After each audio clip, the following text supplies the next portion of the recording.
Let's go ahead and talk about the Miami Heat because they have moved on to the NBA Finals by beating the Celtics. They are taking on the Denver Nuggets in the NBA Finals.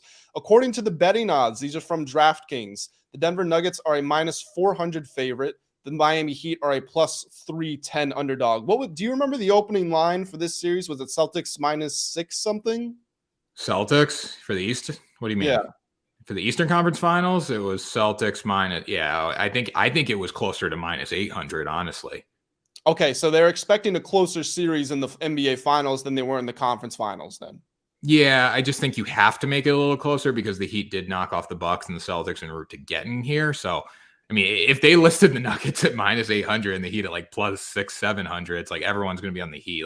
Like plus 6 or 700 is definitely worth taking, in my opinion. At plus 310, I'd almost rather bet the Heat on the money line for a regular game. Yeah, I definitely agree with you. If you are on the Heat, that's going to be the way to go, is betting the individual games for the most part. But I was on the Heat in this series. I bet the series to go over 5.5 games. I bet them to win the series outright. And I bet them on a bunch of individual games. Worked out pretty well for me.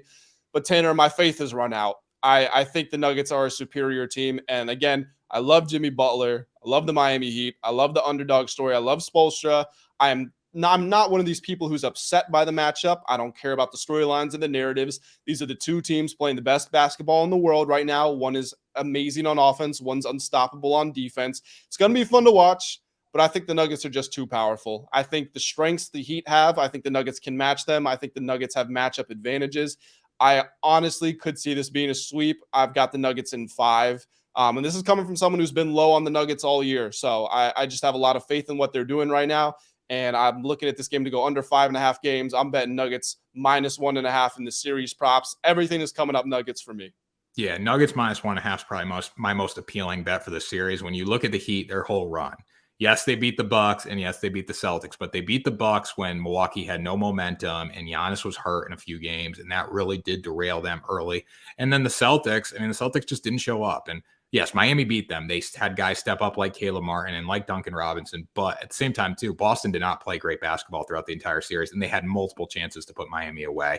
And I think the interior matchup for the Heat is going to be too much with Jokic. The Nuggets are too big of a team, and they're too dangerous on the perimeter as well. So this is just not a good matchup for Miami in any way whatsoever. No, and Bam, again, he was sensational on defense in the series and especially in that game 7. But I noticed a problem throughout some of those games, which I think is going to come back to really bite them against the Nuggets.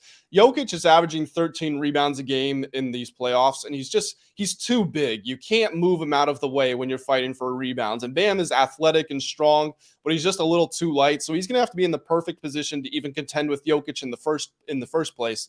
But what I'm getting at is, a lot of the Heat's defense, as good as they are, a lot of that relies on Bam's ability to switch and take perimeter guys.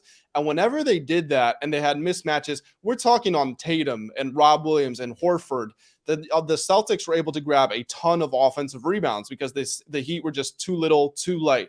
If that's going to happen with Jokic, think of it. If you have Max Strus switched on to Nikola Jokic in the post, who do you think is getting the missed 3 rebound? Or who do you think is winning that battle if they dump it into Jokic and he puts his butt on his back and just goes right over him?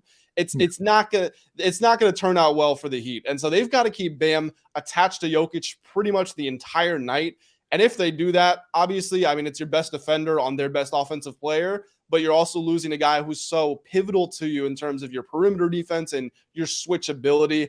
I just don't like a lot of what the matchups dictate for this series. Yeah, and also, too, if the Heat don't get their production out of their bench and out of like a Caleb Martin, they're probably not even in the series in any way whatsoever. And you got to think like these guys are going to regress back to the mean at some point. They have to.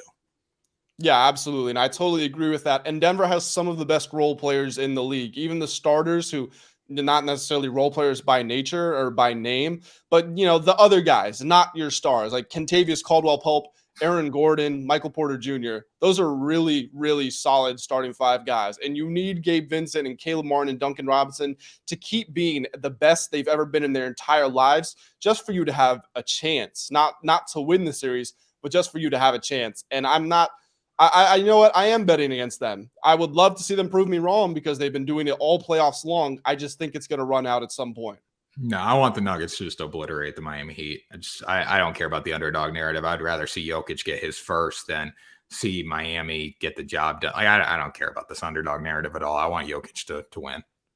It's going to be awesome to see either Jokic or Butler get their first rings, whoever it is. Yeah. I mean, it'll be, that's the only reason I think you watch this series, in my opinion, outside of betting on it, because Denver versus Miami, it doesn't have the same appeal as like a Boston being in it. Like, I wish we would have got LA Boston, because that would have been massive, but we can't get what we want, Grant. Postseason trends just for the individual games. Denver is 9-6 against the spread. Miami is 13-6. They've been underdogs in a large amount of their games, and they are also going to be underdogs here. The Nuggets have not lost on their home court in the playoffs yet. The Heat had not lost until this series against the Celtics, where they lost a couple on their home court. Denver, like I said, they are undefeated at home. That's going to be big because Miami, 3 of Miami's wins in a four win series were on the road against Boston. So are they going to be able to keep that up? Are they going to be able to rely on that? My instinct is no. Puts a lot of pressure on them to win on their home court. Another reason that I'm liking Denver. And yeah, that's kind of where I'm at with that as far as the individual games go.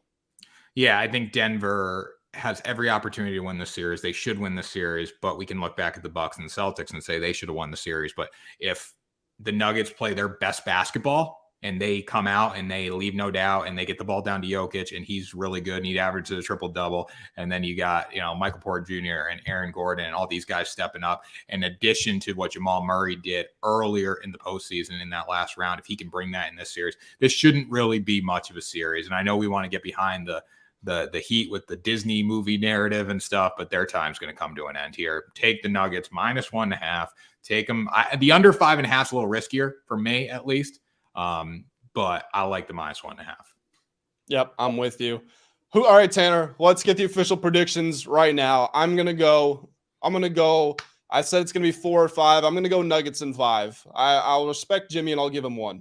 I'm going to say Nuggets in 6, just because if the Heat can keep this pace up, which winning in 6 games is still it's a good dominant series win. So that's no disrespect to the Nuggets, but I think the Heat are going to steal 1 potentially on the road, and then get 1 at home, and then the Nuggets do the rest of the job. There you go. I've got Nuggets in 5. Tanner has Nuggets in 6. Game 1 revisit that with those 2 game 1 spread. What are you taking? Game 1 spread. It's at 8.5, right? Yep. I'm gonna go with Denver. Okay.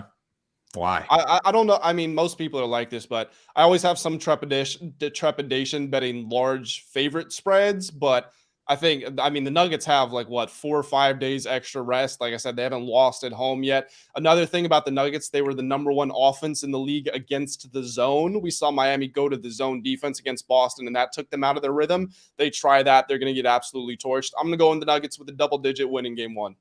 Yeah, I'm going to go Nuggets double-digit win game 1 as well. They cover the spread here. I think for Miami, they're going to be hot coming into this game because, yes, they have less rest, but they also just won a game 7. But I think the Nuggets will quickly end that with Jamal Murray and then Nikola Jokic and Bam. I don't think Bam's going to be able to handle Jokic as much as some people do think. So this series is going to be pretty easily in favor of Denver, and they're going to cover game 1.